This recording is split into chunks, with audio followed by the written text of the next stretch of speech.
بسم الله الرحمن الرحیم.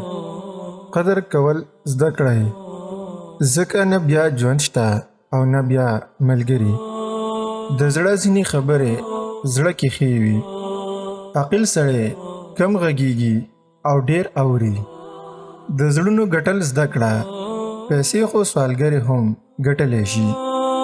باور ولرئ چې دردونه هېرېږي، خو درد ورکوونکي نه هېرېږي.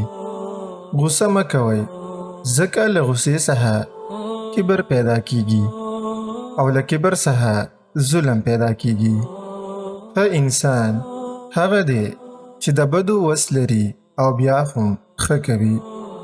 خراب دوست د سکرو خاصیت لري چې ګرم شي لاسونه سوځي او چې یخ شي لاسونه توروي. ښځه څوک ده؟ کله چې لور وي لار ته د جنت دروازه خلاصوي. کله چې میرمن شي نو د خاوند ایمان تکمیلوي، او کله چې مور شي نو تر پښو لاندې یې جنت شي. اوږده امیدونه د آخرت فکر له یاده باسي او ډېرې ارزوګانې د ګمراه کېدو سبب ګرځي. د ایمان 4 علامې دي. نمبر 1 تقوا، نمبر 2 حیا، نمبر 3 شکر، نمبر 4 صبر. د ګټې او زیان لپاره خپل عزت له منځه مه وړه.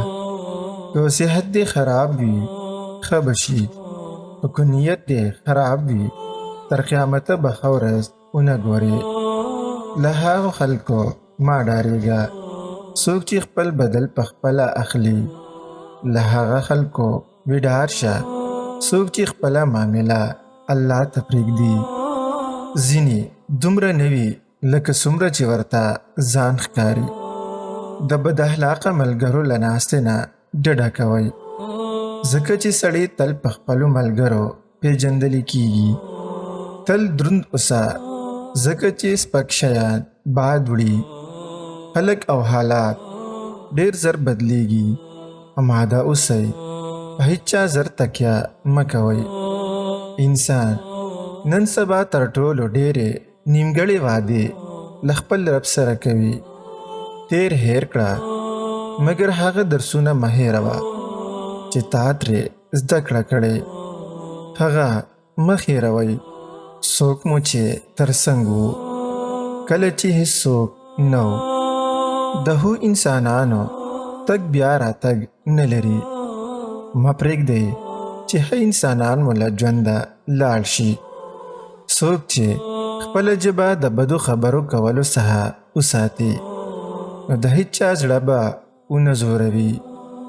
له هغه چا سره مینه مه کوه چې ښې خبرې کوي، بلکې له هغه چا سره مینه وکړه چې ښه کارونه کوي. چرته د سپکو خلکو سپکه لهجه، چرته د سپکو خلکو سپکه لهجه، چرته درانه خلک درنې خبرې، چرته د لنډې لارې لنډ ملګری، چرته د لنډې لارې لنډ ملګری، چرته اوږدې لارې اوږدې خبرې.